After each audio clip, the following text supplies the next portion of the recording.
अच्छा, ऐसा रहुआ कभी से भइल बा कि ना कि राउर गाना केहू कभी चोरैले होखे? हमार गाना खेसारी में हम गा के खेसारी कहते रहे बरा। और विशेष रूप का दर्शक का ह दर्शक उहे ह कि जेने खीर देखियो नहीं फिर जाई। दर्शक देखी कि दूगो मीडिया पर चर्चा बनू तो आराम से ओकरे खोदत रही। तो दर्शक के हमनी कहना करता आ ओकरे के सबे बढ़ावा देता काहे कि घड़ी के बुर्बक समाज हो गइल बा। और ऐसन समाज में ऐसन के चीज के प्रणाम भैया, हम नरसिंह सम्राट जीएन भोजपुरी न्यूज से अभी हम पहुंच चुकल बानी गीतकार बबुआ भुवन जी के घर पे। आई देखल जाओ बबुआ भुवन जी घर पे बानी कि ना। अभी यहाँ के बैठल बानी, वहाँ के बाबूजी हैं कि चाचा जी हैं पता ना, बात करत यहाँ से पता करत नहीं कि बबुआ भुवन जी ये बानी कि ना। चाचा जी प्रणाम। खुश रहो। का नाम पड़ी राउर? हमारा रविंदर है। बबुआ भुवन जी राउर भतीजा है कि बेटा है? लड़का। हाँ बेटा। बानी वहाँ के घर पे कि ना? ना ये तो नहीं खन। कहाँ बने? अरे आरे रहत हन बार सरस्वती पूजा रहे आवेला रहन, अभी पता ना कब ले हन। अच्छा, वहाँ कारा रहिला तो आज आवेला बानी कि ना? आवेला बानी। बड़ा उम्मीद से हमने कि आइल बन जी वहाँ के तनी कुछ बात करके वहाँ से। अच्छा तो हो सके कि ना हो तो आवता हन। कैमरामैन से हम फोकस करने के दिखाइए। देखिए वो आ गए हैं, देखिए बाइक से भी आ ही रहे हैं। आइए उनसे हम रास्ते में भी मिल के बात कर लेते हैं। आइए।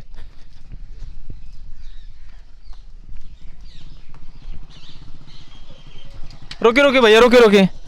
रउआ से भेंट करे खातिर सुबह से हमने के इंतजार करता नहीं जा। विशेष बात ये बा कि रउआ से अभी होली चल रहा बा, होली में कुछ ब्लास्ट गीत सब केहू के आइल बा, तो राउरो कोनो गीत आइल हुई तो यही खातिर रउआ से चलनी है। जब बात से पहले हम बबुआ भुवन आप सब के जीएन न्यूज के जितना भी श्रोता गण बने सब कोई के दिन से अभिनंदन बा। हमनी के लाइव सेशन में ज़्यादा ज़्यादा रउआ सब चैनल के प्यार दी और लाइव सब्सक्राइब करी और बहुत सारा कमेंट करी ताकि हमनी के बुझाए क्या अनुभव बा। भैया लोग के प्यार दी। भैया होली में सब केहू के गीत लगभग आइए गइल बा। राउर ऐसा कोनो गीत बताई जौन एकदम ब्लास्ट कर रहा बा भाई? हमार गीत अभी कंटिन्यू आ रहा बा। भोजपुरी के बहुत अच्छा गायक पिंटू गांग यादव, बड़ भैया मुकेश बबुआ यादव, इंदू सोनांगी जो कि भोजपुरी के माने एक वो मुकाम है जहाँ से भोजपुरी का इंतकाम होता है। तो बहुत सारा गीत अभी हमारा आवे बा। एक आधो गीत आएंगे बड़ी सब बहुत बढ़िया एगो खाटी माटी की चीज़ आएंगे बा। फगुनवा में गावना करांगा। अभी मुकेश भैया का जो गाना छूटेंगे मुकेश बबुआ यादव के, आप सब सुनी, ज़्यादा प्यार दी। जैसे हमारा के रोज सब देवे नहीं, हमारे दोनों सिंगर के भी दी और न्यूज़ के भी दी। अच्छा, ये हमारे के बताएं कि जौन मुकेश बबुआ जी के गाना आज बताओ तन रउआ के भी आइल बा, वो गाना के लाइन तनी हमरा के हमारे दर्शक के सुना दी। देखिए माओंग के हिसाब से ऐसा गीत घरी आवत तरी से का करम मार्केट में रहे खातिर वो चीज़ हमनियो करे के पड़ता। हालांकि हमार आज तक ऐसा कोनो गीत ना है जौन घर परिवार में आदमी बजावेगा कि ना होखेगा, सुनावेगा कि ना होखेगा। बाकी आदमी देखा था कि वैसा गीत के व्यू के मामला में आदमी बहुत सारा डिस्टर्बेंस महसूस होता। तो गाना कुछ तो नहीं आज के ज़माना के हिसाब से बा, वो में लड़की के गायन बा। हम तो गायक खई ना, बाकी गावे कुछ। जी जी जी। अरे कि होंगी में भर मुट्ठी धके फिचकारी, काहे ये जान धइल दोसर दुआरी, अपना मनवा के बतिया बताइब का। तो मैं भैया के लाइन बा कि यारे सांगी के फरज निभइबू का, हाय सो फागुन में रंग लगवइबू का। ये गाना। अच्छा, एक बात हमको और बताइए आप कि अभी ये जो चल रहा है गाना चोरी का मामला, इस पे आप क्या कहना चाहेंगे? आपका ऐसा कभी मामला में तो मीडिया के हाथ जोड़ देंगे बनी। रोज सब द्वार पाएंगे इज्जत करेंगे, हमारा फर्ज बनता। लेकिन रोज सभे से हम हाथ जोड़ेंगे नहीं, ये चाहते कि हमने के बहुत बढ़िया गाना जेकर माने कि हमने के फैन फॉलोवर के हिसाब से चाहे जो कुछ भी होके वो चोरा के गावत हिट हो जाता। आज हमने के जहाँ के तहाँ बनी जाए।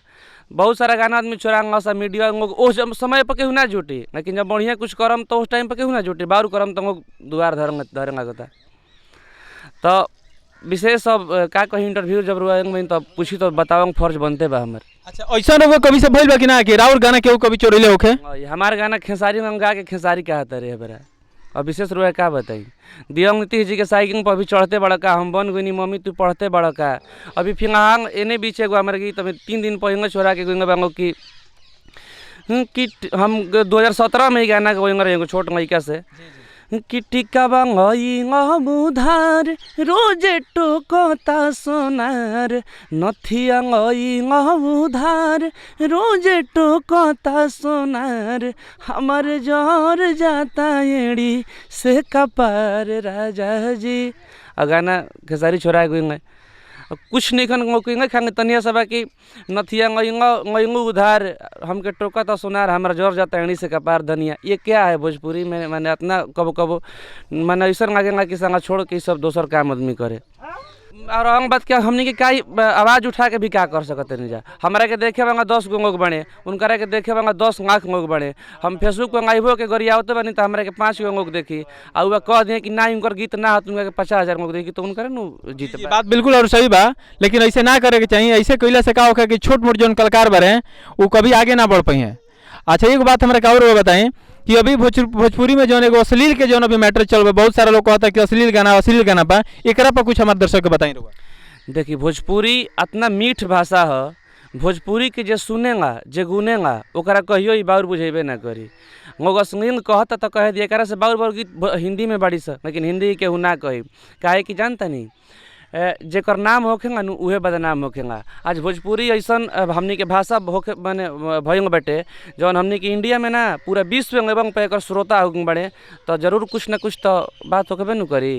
काहे कि बहुत सारा भयंग गाना इन रहे कि जेकर जतने नाम भयंग बा उतने बदनाम भयंग बा, तो होकबे करी। वैसे कोनो हमनी के सोचे के नहीं के हम अपने कहते हैं कि भोजपुरी नियन सरस और भोजपुरी नियन संगीन कोनो भाषा हो नहीं के सकत। आ भोजपुरी ऐसन भाषा है कि भोजपुरी में नीमन गायक जरा शुद्ध से सरगम ना कहे आवेगा उहो आज खूब नीमन बाटे, खूब बढ़िया तरक्की करता, खूब बढ़िया अपन दांग रोटी की व्यवस्था कर। तो भोजपुरी खराब कहाँ से भयंग बताइए हमरा के? ना खराब तो नहीं खेले हम नहीं गदी लोग दर्शक लोग कहता है, चूँकि तो हम समझता नहीं, चूँकि हम भी एगो कलाकार हैं और कलाकार के नाते जौन भी हमनी के दर्शक खातिर दिले जा ओकर इंटरटेनमेंट खातिर दिला जा। दर्शक का है? दर्शक उहे है कि जेने खीर देखियो नहीं फिर जाई। दर्शक देखी कि दूगो मीडिया पर चर्चा बनू तो आराम से ओकरे खोदत रही। तो दर्शक के हमनी कहंगा में ना रहेंगे जा। हाँ हाँ कि दर्शक के चंगते हमनी के बानी जा, लेकिन दर्शक के कहंगा के हमनी के हिसाब से काम नहीं कीजिए। ये आज के माहौल के हिसाब से काम करते हैं जा। काहे कि अगर दर्शक कहत रहे कि भोजपुरी अगर खराब बा तो भोजपुरी में खराबे गाना के व्यूज 100 मिलियन जाता, 200 मिलियन जाता, देखे हम तो ना नुहई।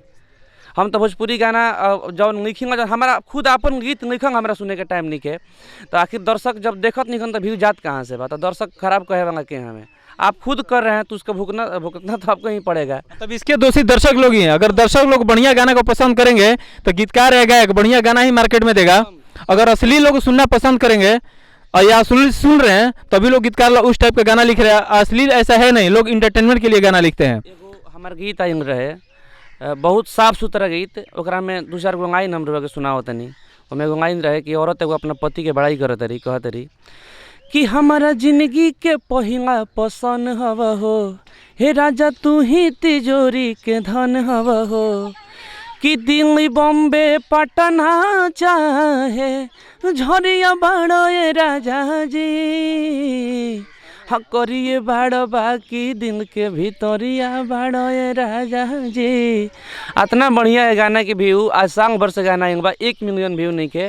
ओकरा बाद एगो हम गीत लिखनी किए जानता ढोनी ट्रेंडिंग में बा, आज वो गाना के 5 मिलियन व्यू पार कर रहा बा। तो वह बताई कहाँ से हमारा मन लगे ऐसा काम करे? इसके दोषी हम यही मानते कि दर्शक ही लेंगे। ढोंडी वाले गाने पे 5 मिलियन व्यू दे दिए और ये साफ सुथरा जो गाना था उस पर 1 लाख व्यू नहीं। बटे अंतराय में एगो बोंग लिखेंगे बनी, हरे किस्सा मोरे भगवान लोग के पूजत जहान बा, हंसा मोरे बड़ो तक भुवन मीठ मुस्कान बा, कि दीपक सोनी अखिया के भंवरिए बड़ो ये राजा जी, हाँ करिए बाड़ो। मैंने इस टाइप का गाना है। मैंने अब कार वैसे बताओ मैंने बड़ी दुख होखेगा मैंने इस सब चीज़ देख के। अब का करम झेंगे के बाद काहे कि भोजपुरी के जब आदमी अब रास्ता चुनिएंगे बा तो यही में कमाइयो गए के बाद खाइयो गए के बाद निमन चर्चों में रहे के बाद। अच्छा एक बात हमको भुवन जी और बताइए कि अपने फिल्म भोजपुरी इंडस्ट्री में जातिवाद का भी एक मैटर बहुत चल रहा है, इस पर क्या कहना चाहेंगे आप? देखिए जातिवाद के मैटर तो चलते बा, हालांकि जो जातिवाद गावत तो ओकर सम्मान जोड़ के विनती करता नहीं कि हमनी के समाज में फूट डांगा के कोनो जरूरत नहीं के। काहे कि ज़्यादातर जातिवाद बा हमनी में जदुवंशी में या रघुवंशी में। जी यही है जे करत ओकरा ही पता नहीं है कि जदुवंशी या रघुवंशी एक समय में केहू ना केहू भाई रहे।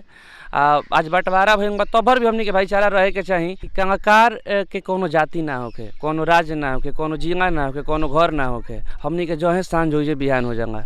तो कलाकार के कोनो जातिवादी ना करे के चाही, जातिवाद कोनो गाना ना ऐसा कोनो कामे ना करे के चाही जौना से हमनी के समाज पर कुप्रभाव पड़े।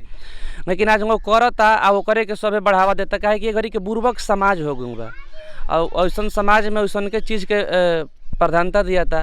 काहे कि देखिए इस सब का होगा ई नाश के घर ही है। एगो रामचरितमानस में गोस्वामी तुलसीदास जी महाराज लिखल बनी कि जब नाश मनुष्य पर छाता है तो पहले विवेक मर जाता है। तो पहले जब नाश घरी नियरा जी तो जितना उंगटा काम रोस हुए हो निमनो करम तो निमन ना हो। हालांकि जे करता ओकरा से हम विनती करत नहीं कैसन काम नहीं करे के जौना से हमनी के समाज में फूट पड़े। काहे कि हमनी के एक ही मन में रहे कि हमनी के मानव हो जा सब कोई जा आदमी बाटे तो आदमी नियन काम करे के बा। चलिए बहुत बहुत धन्यवाद। हमारा जीएन भोजपुरी न्यूज खातिर हमारे दर्शक है तनी से कुछ बोल दी हैं।